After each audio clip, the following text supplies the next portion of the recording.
பரிபூர்ண ஜீவன் அனுதின தியானம் நாள் 31. தலைப்பு: தேவ அன்பு எளிதில் சினம் அடையாது. பகுதி 2. வசனம்: எபேசியர் 4:26-27. நீங்கள் கோபம் கொண்டாலும் பாவம் செய்யாதிருங்கள். சூரியன் அஸ்தமிக்கிறதற்கு முன்னாக உங்கள் எரிச்சல் தணிய கடவது. பிசாசுக்கு இடங்கொடாமல் இருங்கள். கருத்து: பவுல் எச்சரிக்கிறார், கோபம் பாவமாக மாறக்கூடாது. 2 வகையான கோபம் இருக்கின்றன: பாவமான கோபம், நீதியான கோபம்.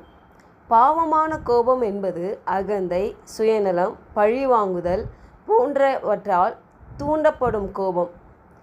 இது பகைமையையும் அழிவையும் உண்டாக்கும். பவுல் இங்கு ஒரு அறிவுறுத்தலை தருகிறார். கோபத்தை நீண்ட நேரம் வைத்து கொள்ள வேண்டாம். அது பழிவாங்கும் உணர்வாக மாறிவிடும். அது சாத்தானுக்கு திறந்த கதவாக மாறிவிடும். அவனுக்கு வாய்ப்பு கொடுக்காதீர்கள். அதற்குத்தான் சூரியன் அஸ்தமிக்கிறதற்கு முன்னாக அந்த கோபம் தணிய வேண்டும். நீதியான கோபம் என்பது தேவனுடைய பரிசுத்தத்தில் நாம் இருக்கும்போது, பக்தியாக இருக்கும்போது, நீதி செயல்களுக்கு ஏற்ற ஒரு கோபம் நமக்கு வரும். காட்லி ஆங்கர். இதுதான் ஆண்டவராக இயேசு கிறிஸ்து ஜெப ஆலயத்துக்கு செல்லும் பொழுது, அங்கு ஜெப ஆலயத்தை வியாபார நோக்கில் அதை செயல்பட்டு கொண்டிருந்தவர்கள் மேல் அவருக்கு கோபம் வருகிறது.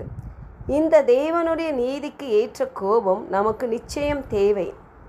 இந்த கோபம் பாவம் செயல்களின் மீதும் பாவத்தின் மீதும் இருக்க வேண்டுமே தவிர நபர்களின் மீது இருக்கக்கூடாது. ஜெபம். அன்புள்ள தந்தையே, எங்கள் கோபம் பாவமாக மாறாதபடி காத்துக்கொள்ளும். சூரியன் அஸ்தமிக்கிறதற்கு முன்னாக எங்கள் எரிச்சல் தணியும்படி எங்களை விட்டு கொடுக்கிறோம். தீமைக்கு எதிராக நிலைத்திருக்க எங்களுக்கு ஞானத்தை தாரும். கோபத்தினால் வருகின்ற பகை, கசப்பு, எரிச்சல், சுயநலம், பொறாமை, போட்டி, இந்த பாவமான உணர்வுகளிலிருந்து விடுதலை கொடுத்து பிசாசுக்கு இடங்கொடாமல் எங்களுக்கு கிருபை அருளும். இயேசு நாமத்தில் ஜெபிக்கிறோம் நல்ல பிதாவே. ஆமென். God bless you.